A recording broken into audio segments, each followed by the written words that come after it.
About 14 months ago, I joined the Microsoft Business Solutions organization, which is responsible for selling our Dynamics products worldwide. When I joined the organization, it was quite unique. The Dynamics business had actually been the 8th largest business inside of Microsoft. But when I joined, within 3 weeks, our CEO had changed strategy and really put the Dynamics business and the business application and business process business at the core of Microsoft's strategy. There was unprecedented growth. And so at a time of change, you really need to bring some commonality to the team and common language. What the 5 behaviors framework actually does is it allows you to take an assessment. And one of the things that we like at Microsoft is moving from opinion to fact, right? And the data that it provides through the DISC assessment is real. It gets us out of opinion and it gets us into fact. It provided me a baseline, right? A foundation for where the team really was against those 5 core elements.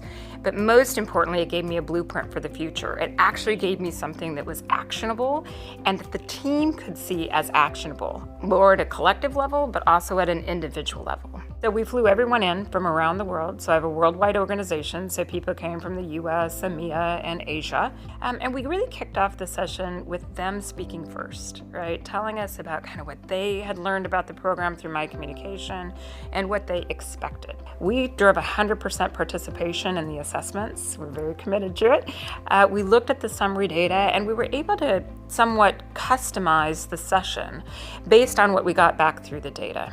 So we spent a little more time with the team around trust, as well as conflict and commitment, and touch more lightly on accountability and results, with a plan to do that deeper down the road. But what that did is it gave the course focus, and we could go deep, right, in the topics. And I remember a great exercise we did where you kind of had to split up in groups in terms of what your kind of natural affinity is. So you kind of saw the group that maybe start every meeting with an Excel file, which is certainly not my style, but you need to understand who they are and how they thought about the work they do compared to others who will probably like to dream a little bit before they get into the Excel discussion. And I think that a deeper understanding of the different styles was a great outcome, because I think that was the basis for understanding how do we work as a team essentially and become a much bigger powerful force in what we could achieve in the business. I can definitely see a change in the team's structure in terms of how they work together. They're far more vocal with each other. So I think that hitting that trust level was really important, especially again because we do cross globally and we're not necessarily working together face-to-face every day. And the other, I think, key attribute or outcome from that was really driving to decisions. We don't have a lot of time. We are working quite rapidly to keep up with a very fast release cycle. So while we may want to take a long time to make a decision, it doesn't benefit anybody. And I felt that the ability for people to have a facilitated conversation where they could take risks, where be open to new ideas, and really learn how to work together more effectively was done in the first 45 days in the role. There was suddenly a feeling that you were part of a bigger entity here, and you weren't just an individual.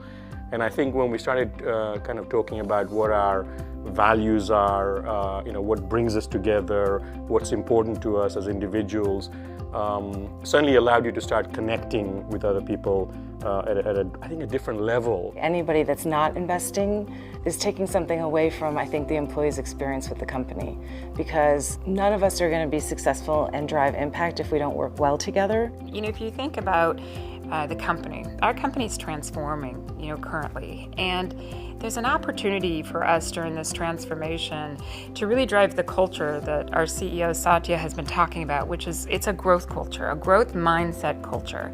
And in a growth mindset culture, it's about everyone's ability to develop, not just specific certain individuals in leadership programs, but really every employee's ability to develop. It's about having a learning attitude, about taking risks and being courageous and kind of leaning into the unknown. And if you really think about that growth mindset definition, it's very hard to do that if you don't have the 5 behaviors of the cohesive team really down as an individual and as a team. So when I really think about the culture that Satya is driving for the company, I think that's a top-down culture that is fantastic, you know. But what really needs to happen is at the management level, we need to engage. And I think engaging with the 5 Behaviors program is an absolute amazing asset to help develop our people, to really make that culture a reality for the company.